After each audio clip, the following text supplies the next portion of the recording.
පාර්ලිමේන්තු මන්ත්‍රී සුජීව සේනසිංහ ඊයේ කළ ප්‍රකාශය මේ වන විට බොහෝ දෙනාගේ කතා බහට ලක්වනවා. ඒ වගේම බිමල් ඇමතුමා අයියෝ ගියා.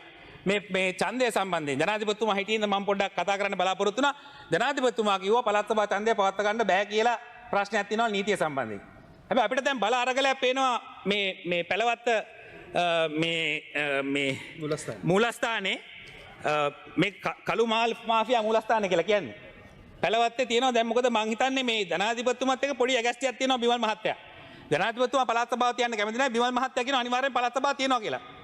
ජනාධිපතිතුමා මේ මැතිවරණයෙන් කොහොම හරි පරද්දලා මම එතුමාට කියන්නම් මම හිතන්නේ එතුමාත් මේක දැකලා තිනවා මේ ඊයේ පෙරේදා වැටුණු මේ ප්‍රාදේශ සභා ටික පඬුවස් නුවර පෙරදුනා මාලිමාව ඌව පරණගම පෙරදුනා පදියතලාව පෙරදුනා දොඩම්ගොඩ පෙරදුනා ඊට පස්සේ මං කියන සමුපකාර ඡන්ද ටික කොටබල පෙරදුනා අගුණකොළ පැලැස්ස පෙරදුනා බේරුවල පෙරදුනා වලස්කෝල පෙරදුනා 1 minute madam මොරටුව පෙරදුනා ගාල්ල පෙරදුනා හොරණ පෙරදුනා මිලනේ පෙරදුනා කැලණිය පෙරදුනා අනුර කුමාර මහත්තයා මොනවා කරත් දේශපාලන බුද්ධිය නියමයි එතුමාගේ ඔබතුමාලගේ හොඳම දේශපාලන වැඩ කරේ අනුර කුමාර මහත්තයා. අනුර කුමාර මහත්තයා දන්නවා දැන් ඡන්දයක් තිබ්බොත් කෙලවෙනවා.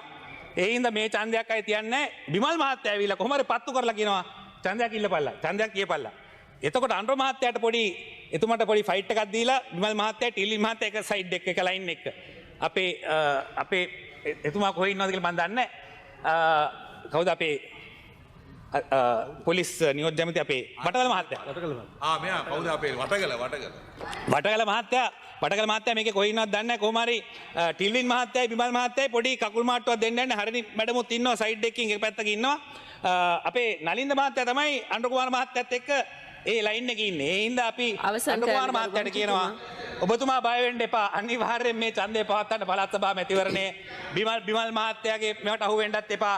බිමල් මහත්තයා මම දන්නවා කොහොම හරි මේ පළාත් සභා ඡන්දේ තියලා අනුර කුමාර මහත්තයා මේකෙන් මේ උඩින් පල්ලයට ඔටුන්නෙන් පල්ලයට අදලා දාලා එතුමා පොඩි try එකක් දෙනවා පොඩි ගේම් එකක් ගහගන්න. ඒ වුණාට අපි විශේෂයෙන්ම ජනාධිපතිතුමාට කියනවා මොනවා අඩුපාඩු තිබ්බත් අපි බිමල් මහත්තයාට වගේ වැඩි එතුමාට ඒ සහයෝගය දෙනවා.